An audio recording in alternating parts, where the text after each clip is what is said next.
ప్రమాణ స్వీకారం చేసిన పవన్ కళ్యాణ్‌కి అయితే గవర్నమెంట్ తరపు నుంచి హై సెక్యూరిటీ అలర్ట్‌గా కాన్వాయ్ అనేది సిద్ధమైంది.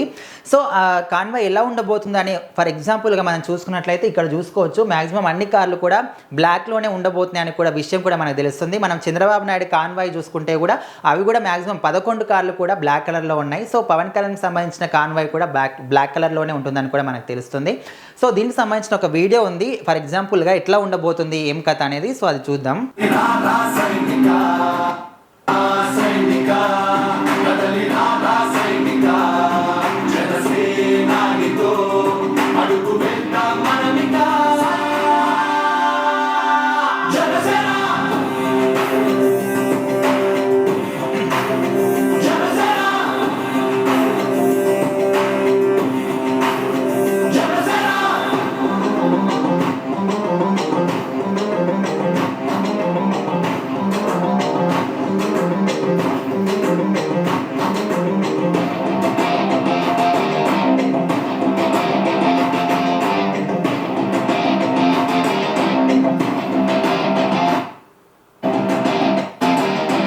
సో, మనం ఈ వీడియోలో చూసినట్లయితే ఫర్ ఎగ్జాంపుల్‌గా చూయించామనమాట. ఎట్లా అంటే ఆయనకు సెక్యూరిటీ పరంగా ఎట్లా ఉంటుంది, కాన్వాయ్ ఎట్లా ఉంటుంది అంటే ఆయన ఎక్కడైనా జనాల్లోకి వెళ్ళినప్పుడు, పబ్లిక్ సభలకు గాని వెళ్ళినప్పుడు అభిమానులు గాని, కార్యకర్తలు గాని, జన సైనికులు గాని గుంపులుగా ఆయన మీదకి రావడం జరుగుతుంది. సో, అలాంటి సిచ్యువేషన్‌లో ఇలాంటి ఒక హై సెక్యూరిటీ ఉంటేనే ఆయనకు సెక్యూరిటీగా ప్రొవైడ్‌గా ఆయనకు ఉంటదన్నమాట.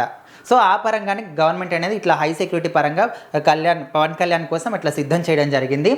సో, ఇక్కడ ఆయన వెళ్ళినప్పుడు జనాలు హారతులు ఇవ్వడం కానీ, పూజలు చేయడము. సో, ఒక సినీ రంగం నుంచి వచ్చిన వ్యక్తి అక్కడ స్టార్ హీరోగా ఉండి ఇక్కడ రాజకీయాల్లోకి వచ్చి కూడా ఒక డిప్యూటీ సీఎం స్థానంలో, మంత్రి స్థానంలో ఉన్న పవన్ కళ్యాణ్ కోసం అయితే ఇట్లాంటి ఒక హై సెక్యూరిటీ ప్రొవైడ్ చేయడం అనేది చాలా తక్కువ విషయం అని చెప్పుకోవాలి. సో, ఇలాంటి సెక్యూరిటీ విషయానికి వస్తే అటు పీఎం మోడీకి కావచ్చు, లేకపోతే నారా చంద్రబాబు నాయుడుకి ఇట్లాంటి వాళ్ళకంటే హై పొజిషన్లో ఉన్నారు కాబట్టి ఖచ్చితంగా వాళ్ళకు ఇలాంటి సెక్యూరిటీ అనేది ప్రొవైడ్ చేస్తారు. కాకపోతే పవన్ కళ్యాణ్ కూడా వాళ్ళతో పాటు ఆయన అంతకన్నా ఎక్కువ క్రేజ్ అని ఉందని చెప్పుకోవాలి. సో, ఖచ్చితంగా ఇలాంటి సెక్యూరిటీ మాత్రం అవసరం ఖచ్చితంగా. సో, మరి ఈ సెక్యూరిటీ గురించి మీరేమనుకుంటున్నారో, మీ పరంగా ఏమన్నా సజెషన్స్ ఇవ్వాలనుకుంటున్నారా, ఇలాంటి సెక్యూరిటీ ఉంటే బాగుంటుంది అని మీరేమనుకుంటున్నారో మీ అభిప్రాయాన్ని అయితే కామెంట్ రూపంలో తెలియజేయండి.